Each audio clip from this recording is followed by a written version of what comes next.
At my own family's celebration, my father stood up, raised his bourbon to the sky, and toasted my brother for bringing honor to the Stone name. Then he looked at me, cold, flat. As for my daughter, he said to 100 smiling guests, her choices are her weight to carry, not mine. They laughed, I smiled. But 10 seconds later, the TV behind him flashed breaking news, and the nation finally saw who the real soldier was. My name is Riley Stone. I'm 33 years old, a Major General in the United States Army. And tonight, my own father reminded me that in this family, titles mean nothing when they belong to the wrong child. It was a sweltering July evening in Missouri, the kind where the air sticks to your skin and the smell of hickory-smoked ribs clings to every breath. Our family's ranch was dressed up in patriotic bunting and red checkered tablecloths, as if the 4th of July had decided to extend itself just for us. The adults sipped Budweiser from dripping bottles while the kids played tag between hay bales and lawn chairs. On the surface, it was a Norman Rockwell painting. I wore a plain flannel shirt, faded jeans, and boots still dusty from the base.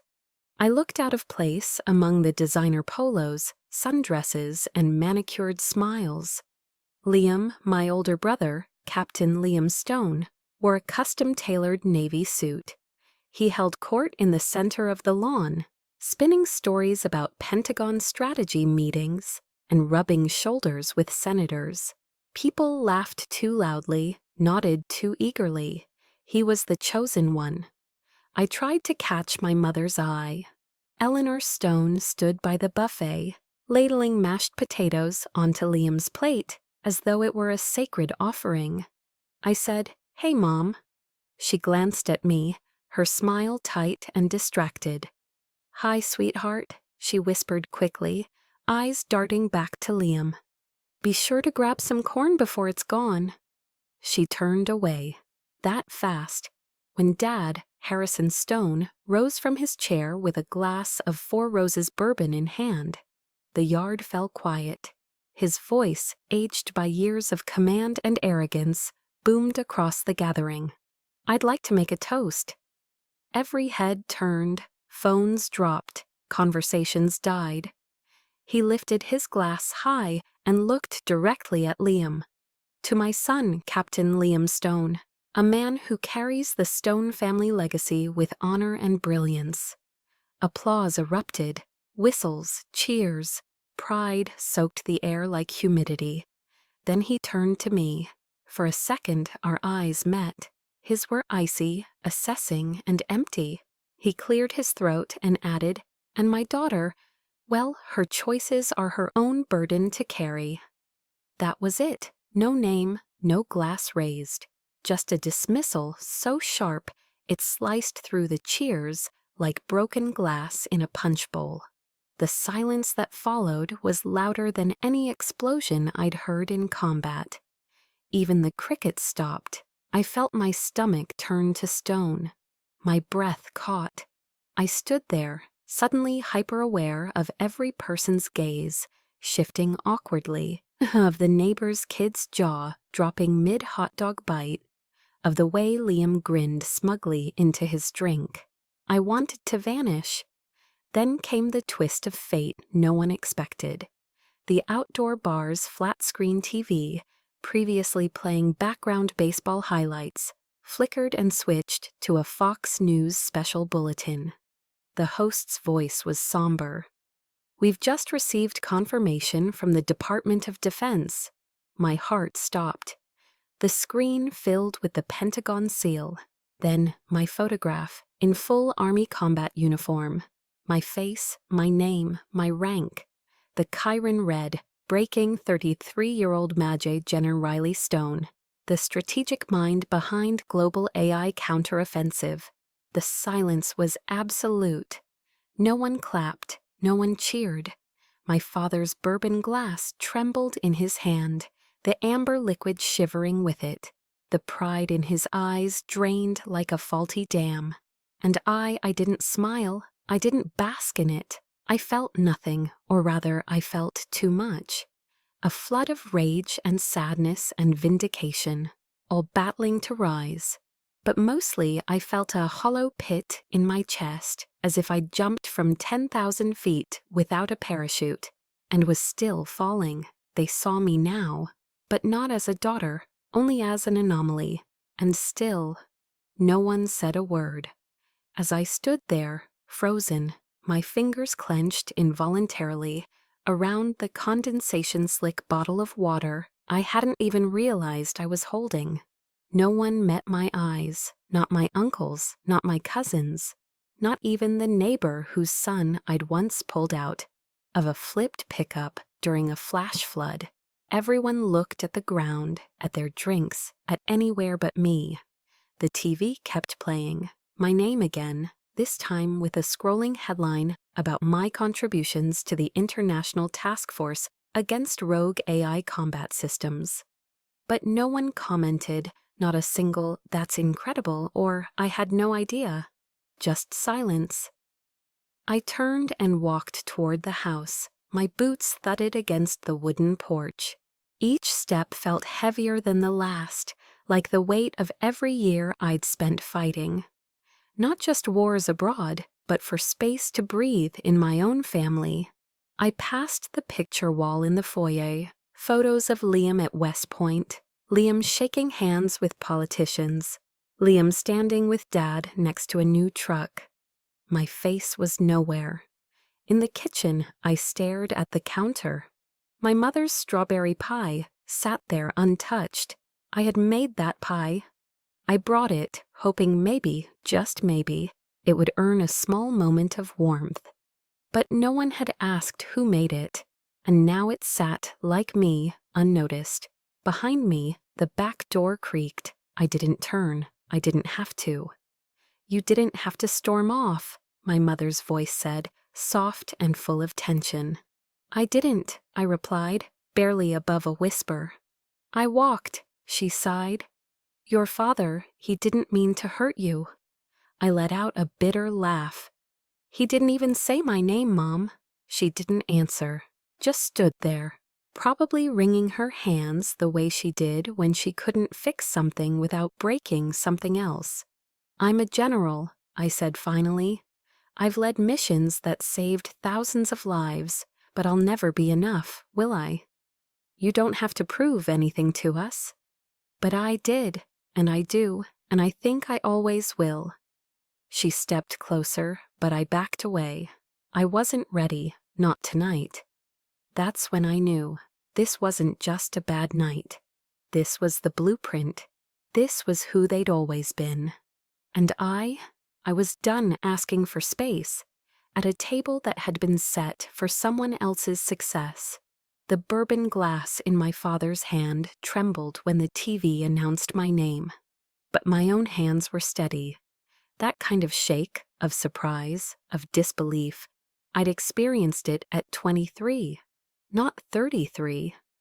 After the party dissolved into murmurs and silence, I walked inside the house like a ghost that no one noticed. The sound of crickets returned outside.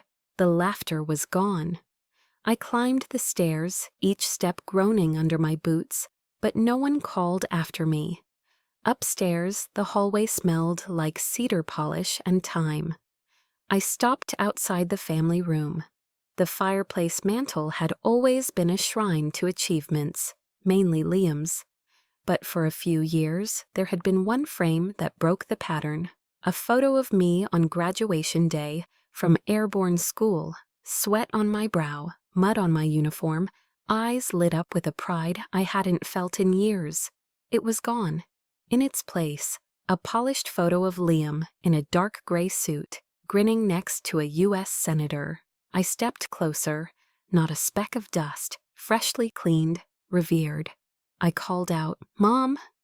She appeared at the end of the hallway, holding a tray of empty glasses. "Where's my picture?" I asked. My voice wasn't angry. It was too flat for that. "Oh," she said, too quickly. "I put it away. It was getting dusty." "Put it where?" In the storage. Somewhere downstairs, I think. Don't worry. Somewhere, I repeated. Like me, somewhere. Her eyes didn't meet mine. She vanished down the stairs without another word. That's how I found myself in the attic 15 minutes later, flashlight in hand, climbing into heat and shadows. The door creaked open, revealing a space that smelled like dry wood, old paper, and everything no one wants to remember. I had to duck to avoid low beams. Dust danced in the beam of my flashlight. I searched box after box, holiday decorations, Liam's childhood trophies, even an entire tub labeled Thanksgiving linens. Then, in a far corner behind a broken rocking horse, I saw it, a soggy cardboard box with faded black marker. Riley's stuff. The handwriting was unmistakable, my dad's, all capital letters, like labeling a piece of government equipment. I pulled it toward me and knelt down. The tape was brittle, and the top flaps opened with a crunch. There, jumbled together like trash, were pieces of me. My first marathon medal, still attached to the red, white, blue ribbon, now wrinkled and dulled. A green beret, gifted to me by my grandfather, Pop, on the day I was accepted into Special Forces selection. He died 2 weeks later. A laminated letter from my battalion commander, praising my decision-making under fire in a convoy ambush in Afghanistan. Beneath that, a handful of broken plastic G.I. Joe figurines, some old notebooks from middle school, a worn-out hoodie I hadn't seen since high school. It was a museum of disregard. Not one item placed with care, no wrapping, no frame. No sign of anyone valuing these things. They were artifacts only to me. I touched the green beret gently. I remembered the night Pop gave it to me, sitting on the porch swing with his oxygen tank hissing, telling me, "You're going to do more than any of 'em, girl. Mark my words." I guess he was right. And still, here it lay, next to a broken toy truck and a deflated soccer ball.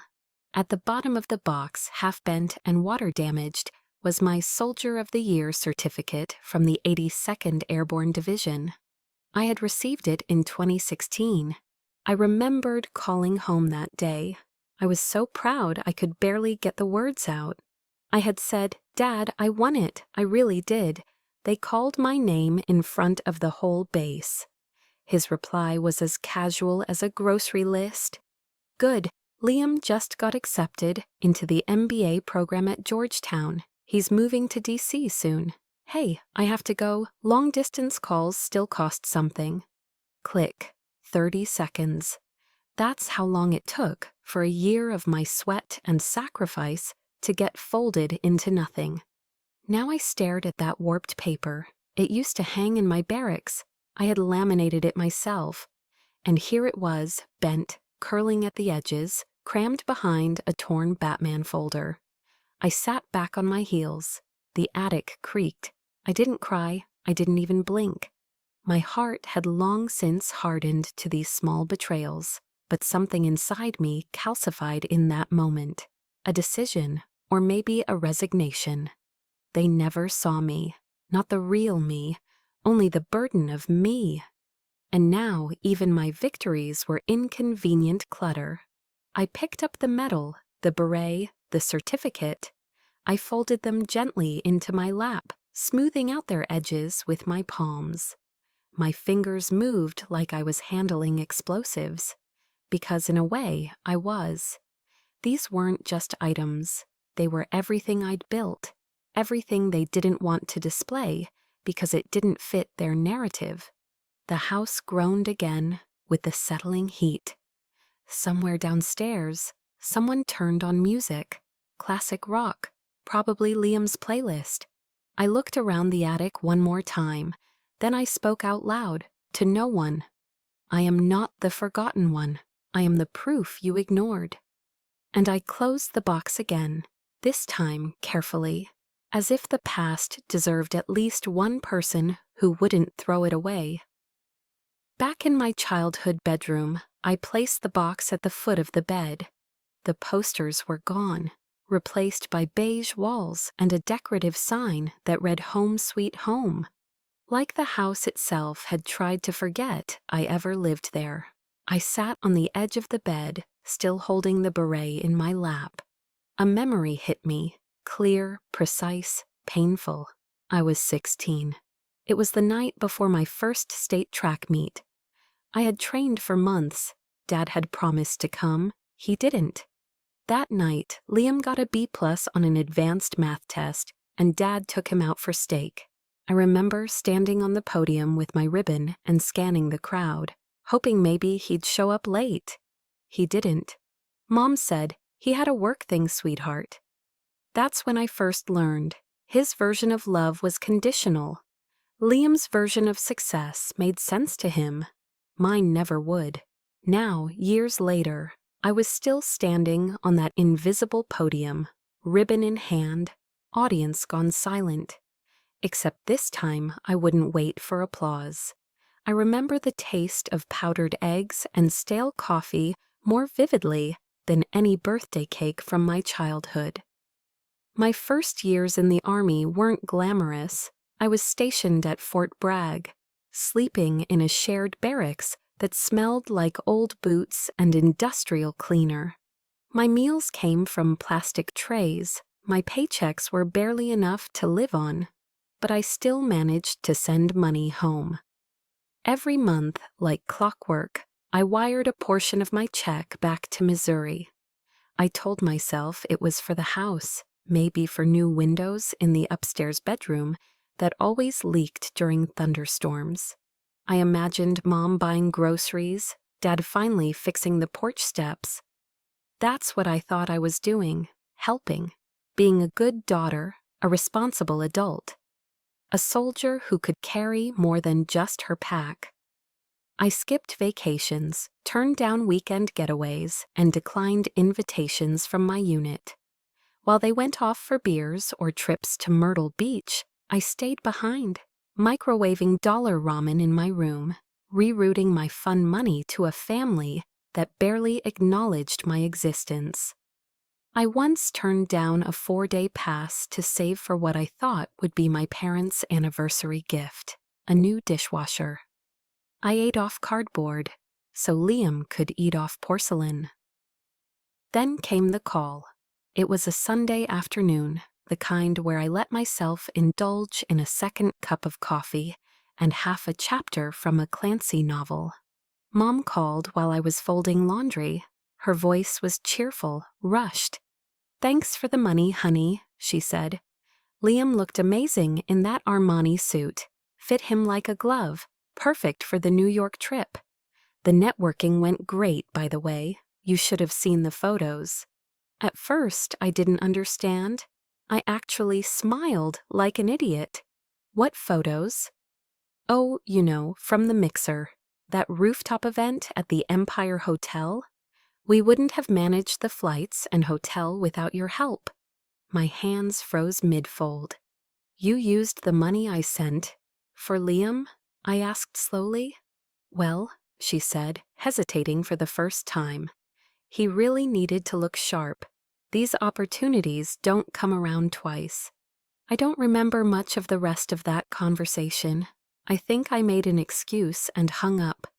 My heart was thudding so loudly I could hear it in my ears.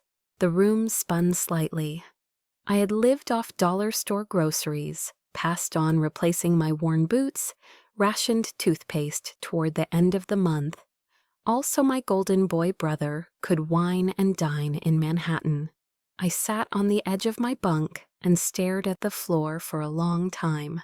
It felt like the oxygen had been drained from the room. That was the moment something snapped. Not in rage, not in drama, just finality. I never said a word about it to them. I just stopped sending money. No explanation, no fight, just silence. Weeks later, the phone rang again. It was my father. "Riley," he barked, "since when did you become selfish, cutting off support to your own family? Do you think you're too good for us now?" I held the phone a few inches from my ear. His voice was familiar, commanding, entitled, like I owed him a report. I brought it back to my mouth and answered, calm and cold. "I'm just learning from the best, sir." Then I hung up. That was the first boundary I ever drew. No arguments, no rebuttals. Just a quiet wall built brick by brick from every ignored sacrifice. It wasn't revenge, it was clarity. Years later, I'd come across a quote by General Patton. "Accept the challenges so that you can feel the exhilaration of victory." That day, the challenge wasn't war. It was knowing when to stop giving to people who saw me only as a pipeline, never as a person. I stopped buying steak dinners for a man who never once asked if I was eating. The strangest part? No one followed up. No one asked why the money stopped. No apology. No acknowledgement. Just a void where expectation used to be. At first, I felt guilty. I'd wake up at night thinking maybe they were struggling. Maybe I was punishing them too harshly. But then I'd remember the way Mom said Armani like it was a magic word, and how Dad's voice dripped with accusation instead of concern. That guilt, it faded fast. I started spending on myself. Not luxuries, just dignity. A decent mattress, a real winter coat. One weekend, I even treated myself to a cabin trip with a few squad mates. We split a six-pack and grilled burgers in the cold. It was the first time I laughed in months. I didn't tell them about the change. I didn't need to. They'd never asked about my life anyway. Only what I could give to theirs. That's when I truly understood. Silence isn't weakness. It's armor. It's strategy. Sometimes the strongest thing you can say is nothing at all. And I wore that silence like a uniform. The last words my father said to me rang in my ears. "You think you're too good for this family?" He never asked if I was okay, never once wondered what it took for me to keep showing up. I carried that silence into the next chapter of my life, the one that finally taught me what real family felt like. It started in a windowless room at the Pentagon during a high-level intelligence briefing. I was one of the youngest officers in the room and the only woman in uniform. The rest were silver-haired generals and career analysts in pressed suits. I had presented a counterinsurgency map of enemy supply routes in the Middle East, built from months of field data and sleepless nights. They glanced at my slides, unimpressed, all but one. Colonel Eva Rostova sat in the back, coffee in hand, her eyes sharp behind narrow glasses. When the meeting ended and most of the men murmured generic feedback, she stayed behind, walked right up to me, handed me a fresh cup of black coffee, and said, "You've got a strategic mind most people spend 3 decades trying to build." I blinked. "Thank you, ma'am." "Don't let them reduce you to a parachute and a pretty salute," she added, then walked off. That was the first time I felt seen. Not as a stone, not as a woman, trying to measure up to her brother, but as Riley, soldier, thinker, leader. Later that year, we deployed to Afghanistan, Korangal Valley. The locals called it the Valley of Death, for good reason. One night, we were hit, an ambush from the ridgeline. Gunfire cracked through the cold. We were ordered to fall back immediately. But behind a large outcrop, pinned down and bleeding, was Sergeant Cole Maitre. His leg was shredded. Radio chatter erupted. "Leave him, too risky." But I saw his eyes through the dust, not fear, trust. "Cover me," I barked, breaking formation. I led 2 soldiers through open fire, low crawling and pulling Cole inch by inch until we got him out. That night, in the field hospital, Cole was groggy from morphine. I sat on the edge of his cot. He pulled a crushed chocolate bar from his vest and broke it in half, handing me the bigger piece. "Thanks for not leaving me behind, Major," he whispered. I smiled. "You would have done the same." He shook his head slowly. "Not everyone would have, but you did." That bar was half melted, tasted like chalk, and remains the sweetest thing I've ever eaten. Over time, I came to realize family wasn't who raised you. It was who showed up in the fire. It was early mornings spent sipping bitter instant coffee with tired teammates who hadn't slept but still asked if you were okay. It was the silence after a failed mission, when someone squeezed your shoulder without saying a word. It was the unspoken pact. I'll carry you when you can't carry yourself. That's what they gave me, what my real family never could. Then came the letter, sent to my APO, handwritten in that sharp, arrogant cursive I knew too well. From Liam. For a split second, I let myself hope. Maybe he'd changed, maybe he finally cared. But no. He wrote to ask me for a favor, said he was trying to get an invite to the U.S. Army Association Gala in D.C. Thought maybe I could pull some strings as a senior officer. Not a single word asking if I was safe or alive. Just a request, another transaction. I folded the letter slowly, walked it to the burn barrel behind our tent, and dropped it in. It flared up in an instant, bright, empty, gone. That night, Cole tossed me another chocolate bar. "Mail call?" he asked, half grinning. I nodded. "Junk mail." We laughed. That was the moment I knew. I didn't have to keep chasing a seat at the Stone family table. Because I already had one, out here, in the dirt. Among people who would never let me walk alone. And for the first time in my life, I didn't feel like a burden. I felt home. Later that week, Eva pulled me aside before another mission briefing. She looked at me for a long moment, then said, "You know, Stone, leadership isn't about rank. It's about who still follows you when the bullets stop flying." I nodded. Sometimes it's the only thing that makes sense. She smiled, barely. "You've got it. Don't waste it chasing ghosts." Her words stayed with me, because ghosts were exactly what my old life had become. Faint outlines of people who once mattered, now just shadows in my rear view. And I stopped looking back.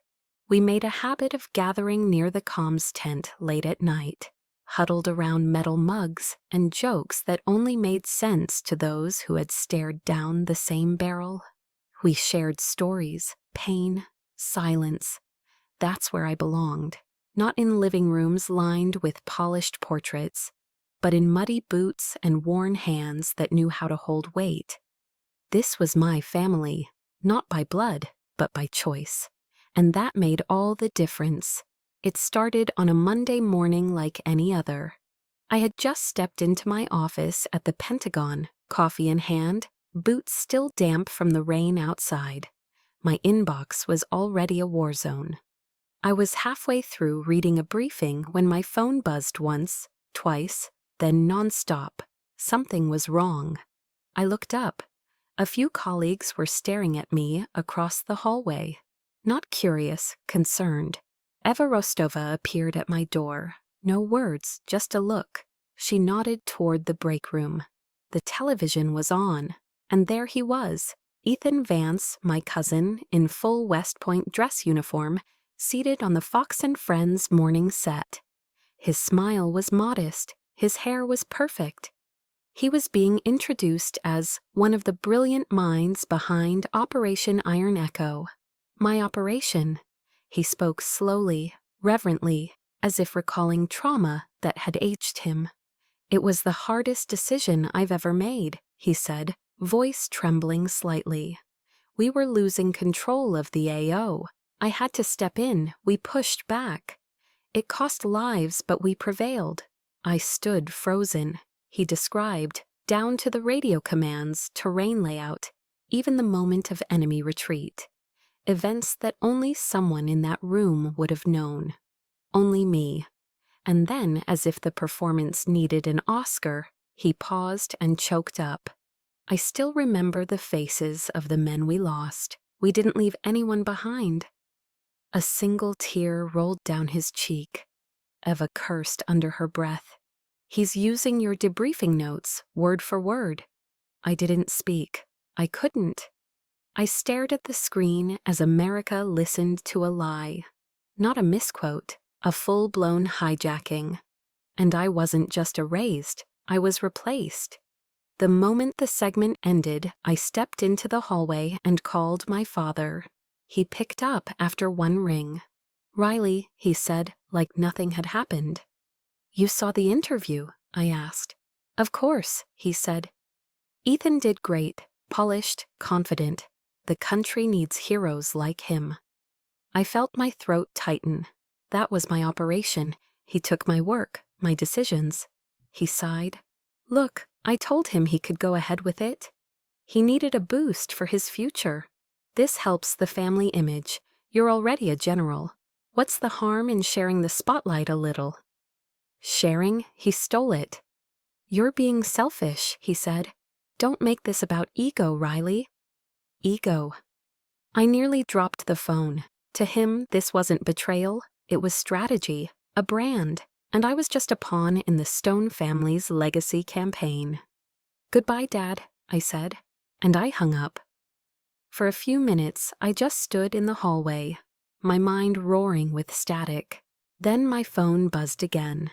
A colleague sent me a link, an article just published on a respected military blog. Title: Inside Iron Echo, the Rising Star of Military Intelligence. There was a photo of Ethan, cropped perfectly to show his academy ring and commendation badge.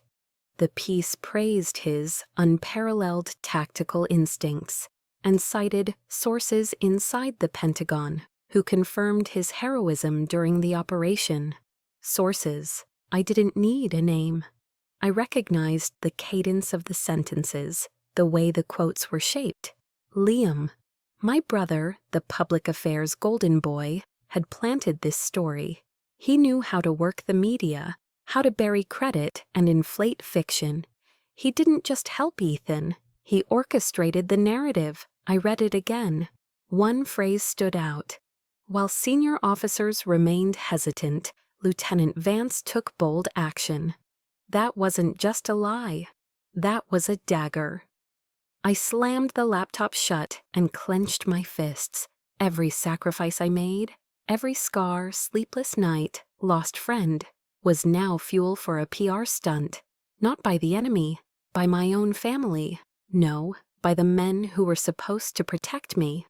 By the same father who once called me a burden. By the brother who never saw me as more than a threat to his spotlight. By a cousin who cried on national television with tears made of kerosene. That night, I sat alone in my apartment, lights off, TV muted. I stared at the ceiling and thought, this is war.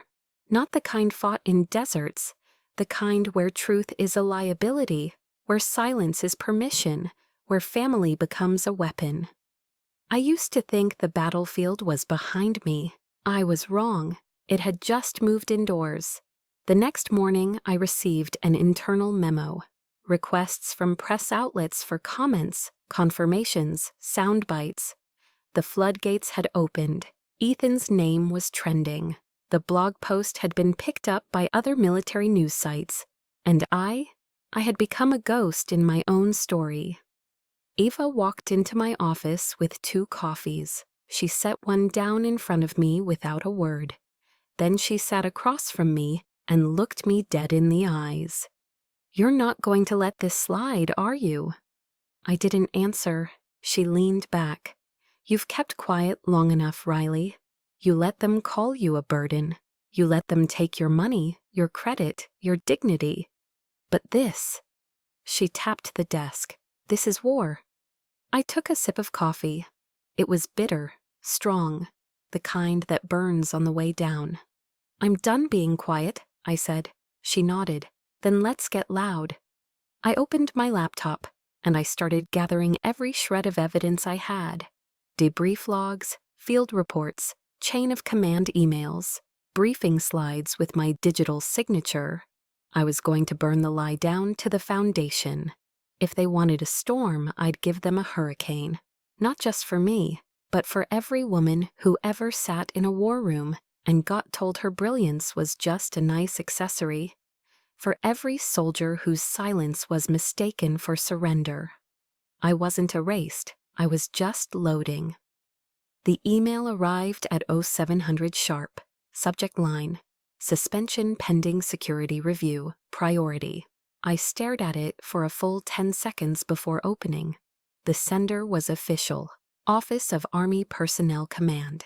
The tone was sterile, direct, effective immediately. I was suspended from duty pending an investigation into a potential security breach involving classified drone reconnaissance data. My breath caught. They were accusing me of leaking military intel.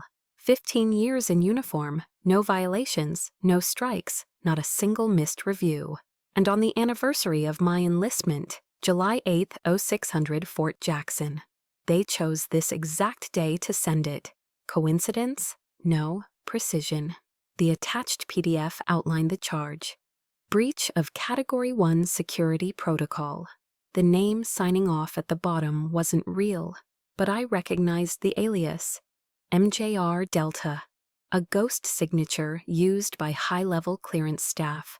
Only a handful of people could authorize this kind of action. One of them was General Adrian Kincaid.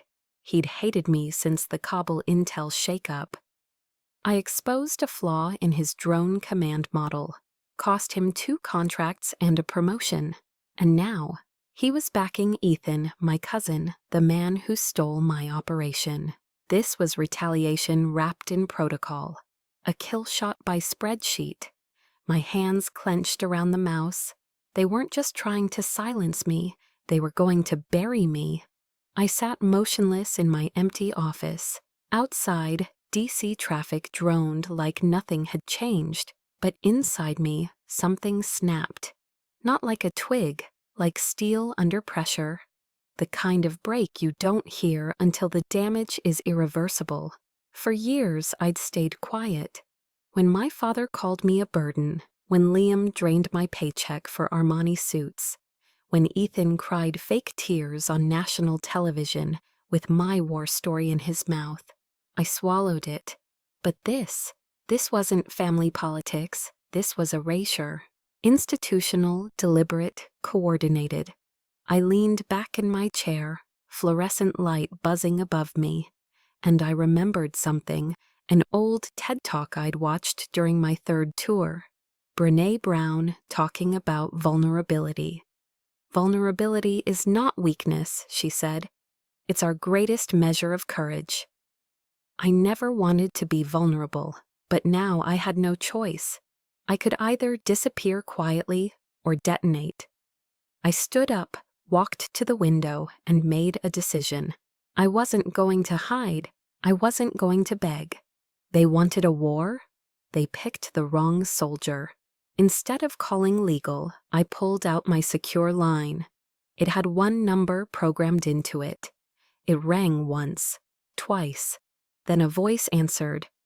"I was wondering when you'd call, General." "Spectre," I said, my voice steel flat. "Miss me. I need you to find a ghost, codename MJR Delta."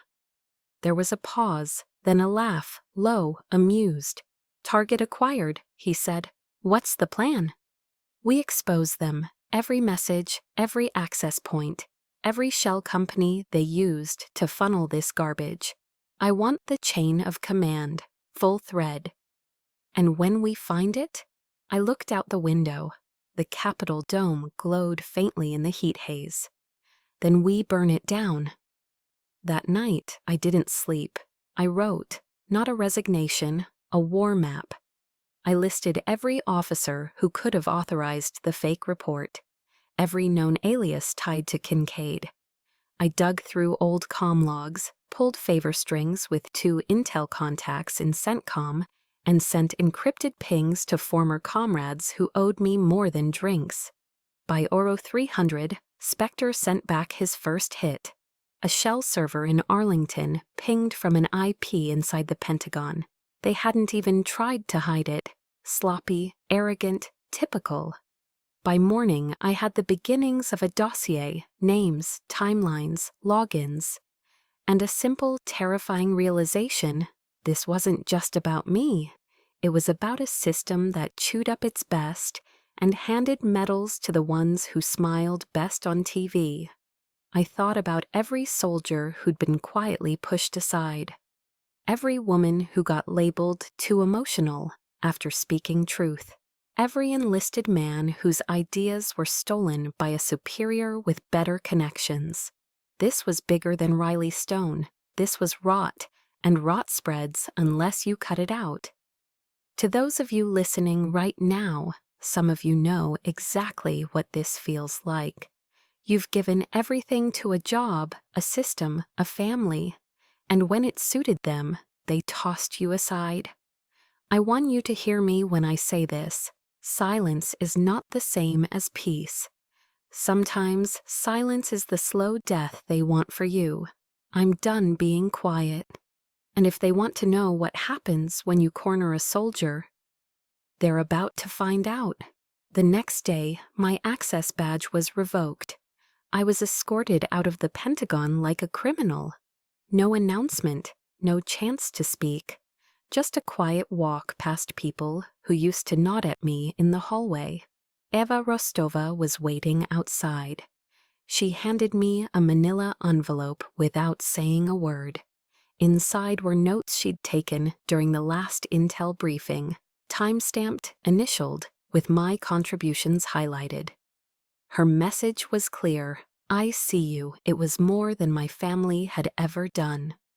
I nodded, whispered, "Thank you," and walked away. By nightfall, I had moved my operations to a secure workspace Spectre provided in an underground server farm outside DC. We set up dual screens, live comms, and encryption layers even the NSA would blink at. "We're not hacking," I told him. "We're restoring the truth." He just grinned. "Whatever helps you sleep, General." But I didn't sleep. Not yet. Because I knew the storm hadn't peaked, it was just beginning.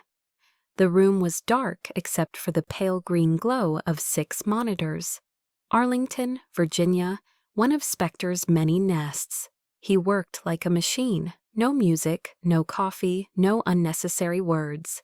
Just the rhythm of fingers across keys and the occasional muttered curse. "Humph," he said. "Someone got lazy." I leaned forward. "What did you find?" "They copied your biometric ID, used a clone on the internal Pentagon net. But whoever did it left a breadcrumb." He pointed to a screen. Logan events traced to a static node inside Kincaid's office. Military IP, not a proxy. I exhaled, sharp and short.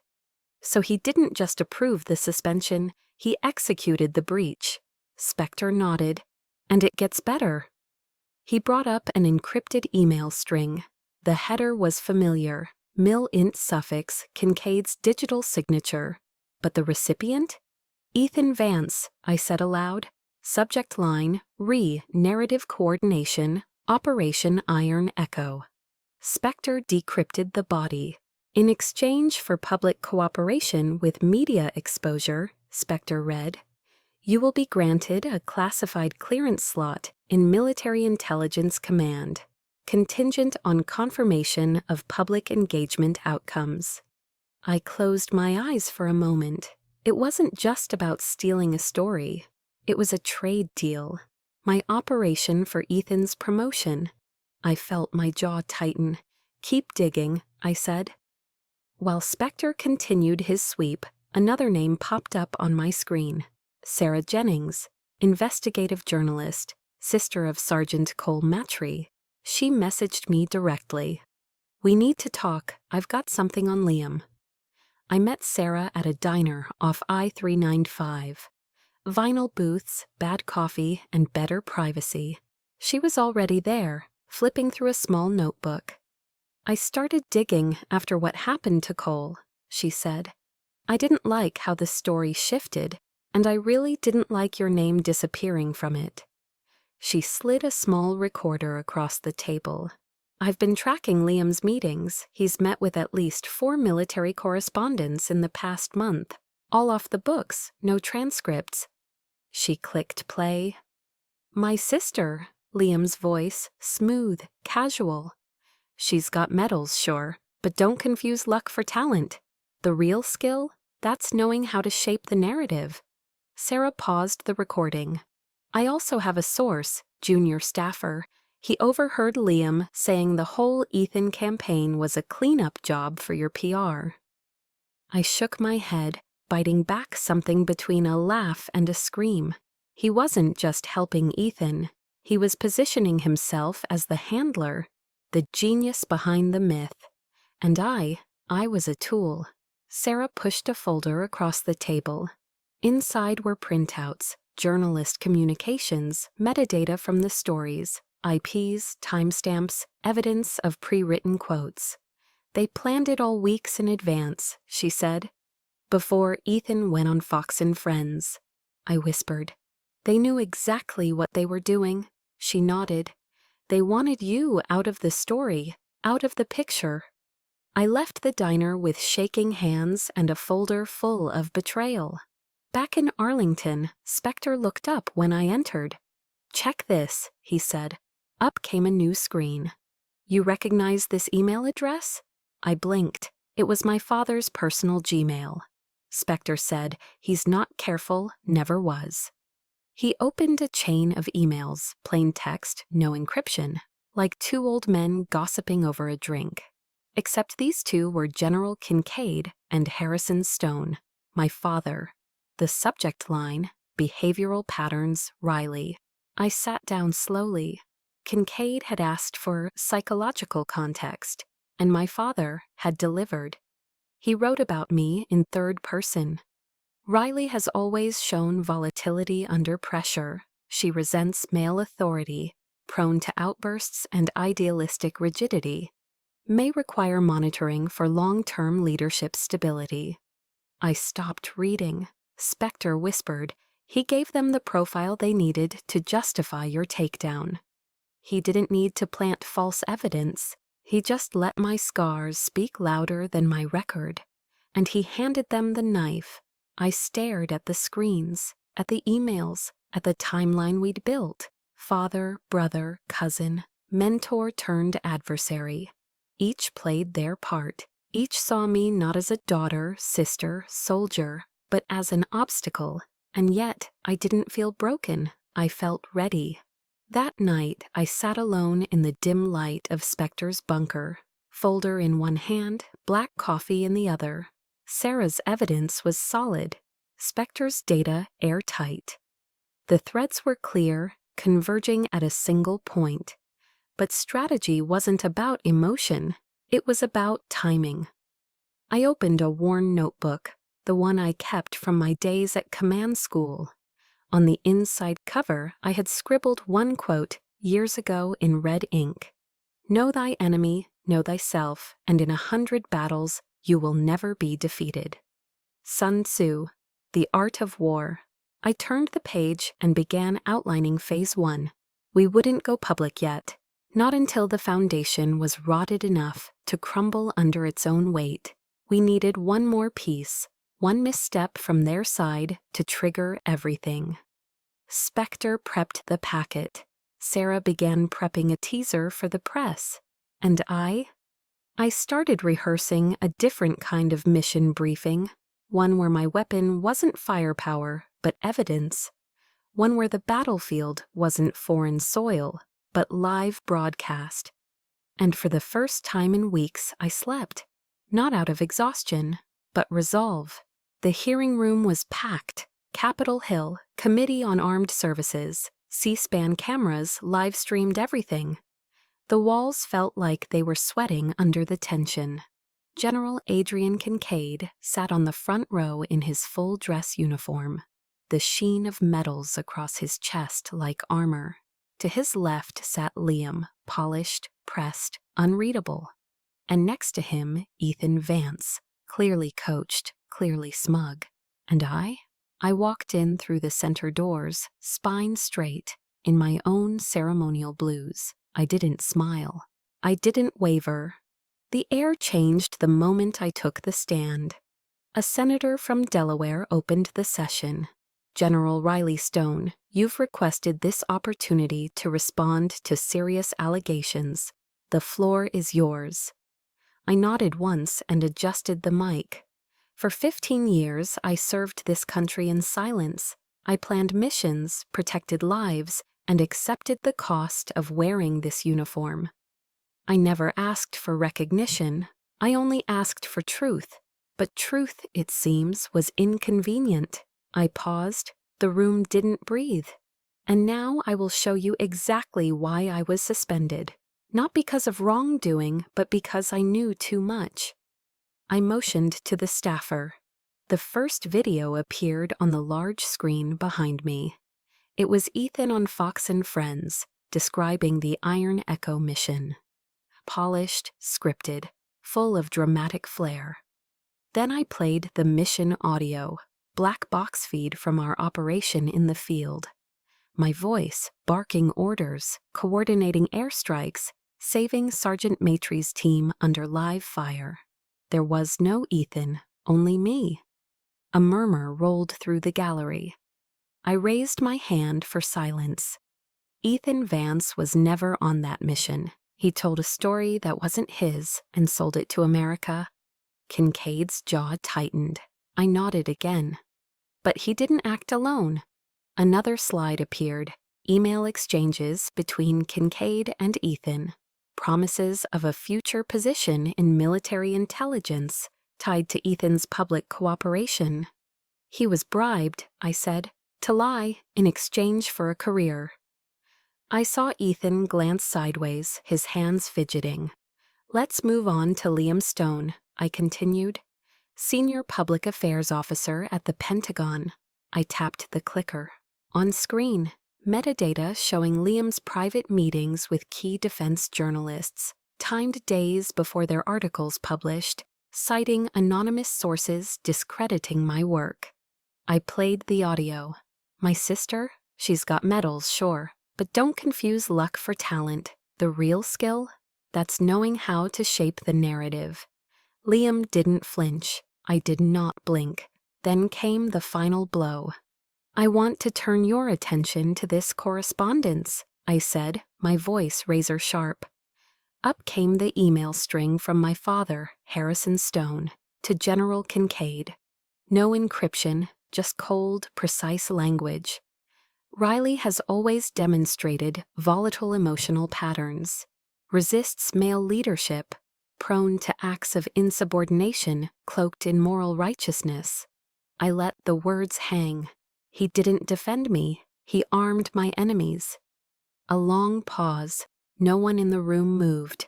I turned away from the screen, faced the panel. Senators, these were not investigations. They were assassinations of character, strategic, calculated, and political. This was not oversight. This was orchestration. The committee chair, an older Republican from Arizona, leaned forward. General Stone, are you saying that the suspension was retaliation? I'm saying it was theater, I replied, and they forgot who taught drama in this war. The room cracked, some quiet chuckles from press, the rest still stunned. I closed my folder. I faced General Kincaid. You tried to bury me, but all you did was dig your own grave with documentation. You underestimated me. That's your legacy. Then I turned to Liam. You weaponized the media because you didn't have the guts to confront me in person. That's your legacy. And finally, to my father. You once told me leadership wasn't about glory. It was about sacrifice. I guess you forgot that when you sacrificed your daughter for a dinner invitation. I stepped back from the mic. Not a single hand clapped, but the silence? It was the sound of truth, landing like a gavel. After a long moment, the chair cleared his throat. This committee will enter executive review. We thank General Stone for her testimony. I turned and walked out, head high. War won. I didn't head home after the hearing.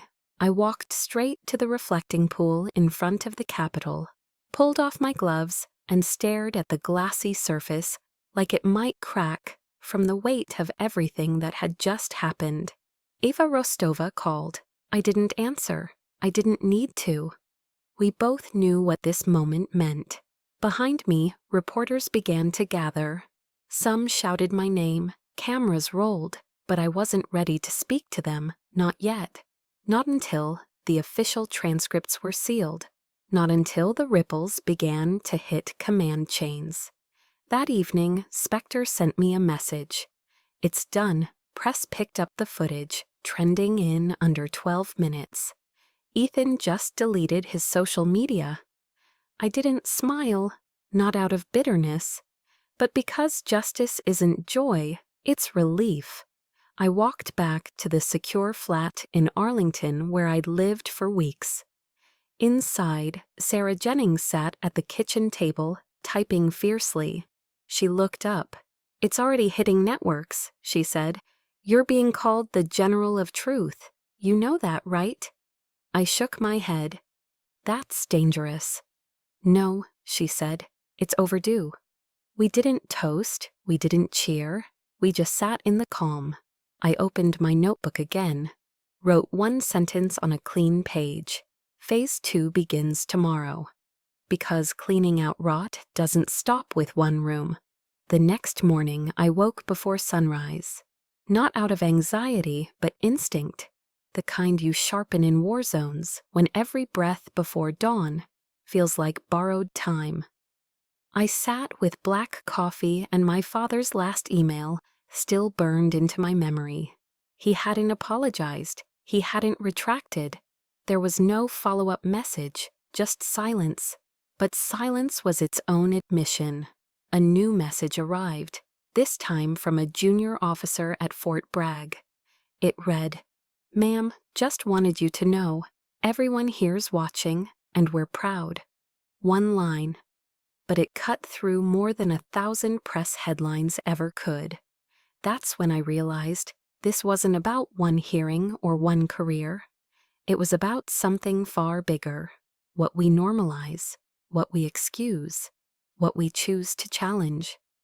I folded the email, slid it into the front pocket of my notebook. That same notebook held every strategy I had written since this war turned political. Phase 2 would not be about vengeance. It would be about reconstruction. The kind that starts with naming what was broken and refusing to rebuild it the same way. That's how institutions change, one refusal at a time. The air along the Potomac carried a chill that morning, thin, gray, unforgiving. I arrived early, not because I was eager, but because I needed time to breathe before he showed up. I found the bench he'd mentioned in the email, halfway between the footbridge and the boathouse. It was quiet, shielded from joggers and morning strollers. The river moved slowly beside us, like it too was holding its breath. My father arrived 6 minutes late. He looked smaller somehow, slower. His once imposing shoulders seemed to slope under a weight he finally noticed. "Riley," he greeted, voice low. I nodded, not standing. "Mr. Stone." He sat down beside me, hands clasped tightly in his lap. I wanted to say I'm sorry. There was no conviction in his tone, no weight, just air. "For what exactly?" I asked, still watching the river. "For all of it, I suppose," he muttered. "I thought I was protecting the family legacy." I finally turned to face him. "Legacy?" I repeated. "Is that what you call it? A web of lies, control, and betrayal wrapped in a family crest." He winced but said nothing. "I've spent most of my adult life trying to prove myself worthy of your name," I continued. "But your name doesn't mean truth. It means silence. And I'm done living in it." He tried again. this time with that weary paternal softness that once worked on me as a child. Whatever's happened, I'm still your father. I shook my head. You stopped being my father the day you chose strategy over honesty. When you gave away parts of me to protect a legacy I never believed in. When you tried to erase me and called it love. I pulled the old house key from my coat pocket and set it on the bench between us. That's for the farm. I won't be back. He stared at the key like it might bite him. I stood. This is the last time we speak, I said. Goodbye, Mr. Stone. I didn't wait for a response. I walked away. The wind from the river caught the edge of my coat and pushed me forward. It felt like release. A week later, headlines rolled out like dominoes. General Adrian Kincaid retired with disgrace. No ceremony, no salute. Ethan Vance expelled from West Point. The Academy issued a rare public statement citing ethical violations. Liam reassigned to a quiet base in Montana. He didn't call, neither did I. Sarah Jennings sent me a copy of the transcript, uncut. The hearing now part of public record. Then the call came. General Stone, the president's chief of staff, said over a secure line, "The president would like to offer you a formal promotion and a new strategic advisory post at the White House." I let the silence linger a few seconds longer than necessary. "I'm honored," I replied. "But I'm not interested in a new rank. What I want is to rebuild, on my terms." The line went quiet, then a soft, "We respect that." That evening, I sat with Eva Rostova on the back patio of her Arlington townhouse. She poured 2 bourbons and lit a small fire in the stone pit between us. "You did it," she said. "No," I replied. "I survived it. There's a difference." She nodded. "You're not going back, are you?" I looked up at the night sky, cloudless and infinite. "No," I said. "I've seen what rot looks like when it wears stars on its shoulders. I want to build something different." She raised her glass. "To burning down what no longer serves." I clinked mine against hers. "To planting something better in its ashes." We sat there in silence, no plans, no strategies, just breathing. For the first time in years, I wasn't fighting. I wasn't chasing approval. I wasn't pretending I was okay. I was simply free. The next morning, I opened the small leather-bound journal I'd carried through every deployment. Most pages were filled with coordinates, strategic sketches, fragments of field intel. But now I turned to a fresh page. At the top, I wrote, "What does a life look like when it's built from truth?" I didn't have an answer yet, but I knew the old answers, the ones handed down by my father, by the institution, by the silent code of duty above all, were done. I reached out to Jax that afternoon. He was already working on something new, a digital archive for whistleblowers inside the defense system, anonymous, encrypted, ironclad. "You in?" he asked. "More than in," I told him. "I'll fund it myself." He whistled low. "Damn, you're not playing around." "No," I said. "I've played their game long enough." Later that day, I went to visit Sergeant Colematry, now in rehab after another surgery. He smiled when he saw me, despite the pain in his eyes. "You took down giants," he said, with words. I shook my head. "With truth," he nodded. "Same thing." Before I left, he handed me something wrapped in cloth. It was his unit patch, faded, scorched on the edge. "I want you to have it," he said, "because you didn't leave me behind, ever." I swallowed hard and slipped it into my coat. That night, I sat by the window with my notebook open again.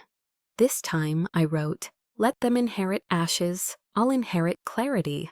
I didn't go back to the Pentagon, I went home. Not to the Stone family farm, I had left that behind with the old key and the ghosts that never learned how to let go. Instead, I bought a modest piece of land on the edge of Jefferson County, Missouri. Acres of oak trees and open sky, far enough from the past but close enough to rebuild something honest. That's where I founded the Stone Institute for Honorable Leadership. The name wasn't about pride, it was reclamation. I was taking back the word stone, not for legacy, but for foundation. The Institute became a sanctuary, not of silence, but of voice. A place where young officers, returning veterans, and civilian leaders came to learn the kind of strength that doesn't shout, the kind that holds. We taught ethics in combat, humanitarian strategy, resilience of the mind. We told the truth about war, not just its violence, but its moral weight. What it takes to keep your humanity intact when everything around you asks you to surrender it. Some days were hard.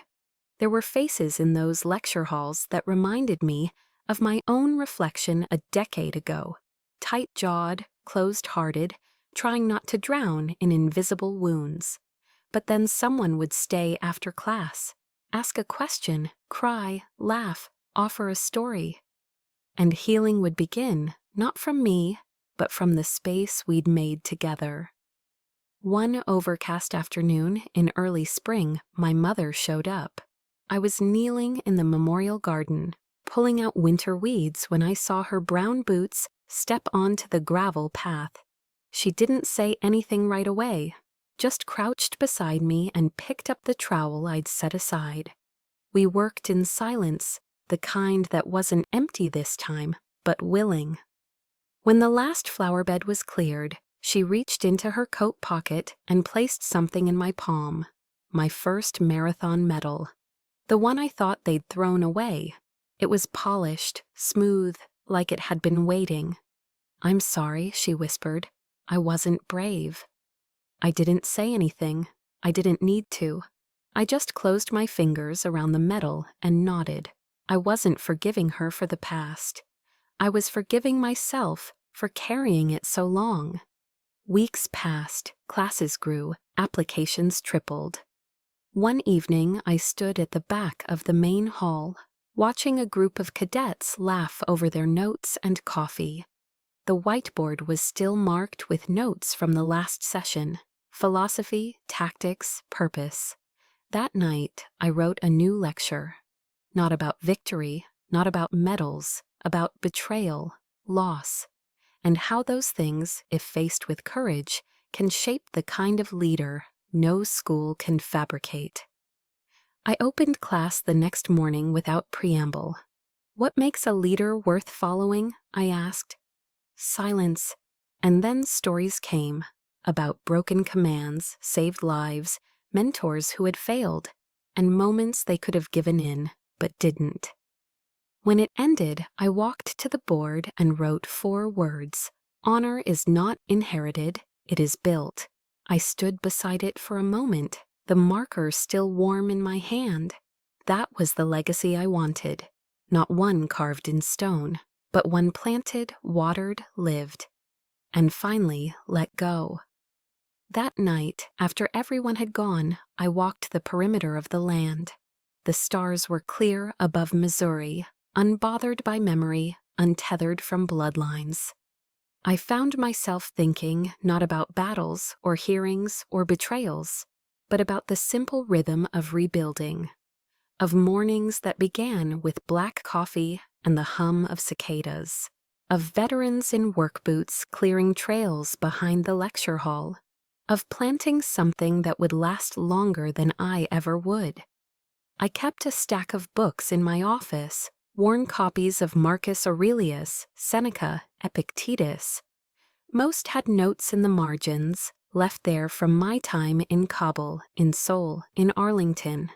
I taught from them not as doctrine, but as invitation, to examine, to choose, to live with principle when applause and rank were gone. One of our cadets, a young woman named Ortiz, stayed late one evening. She was restless, eyes sharp.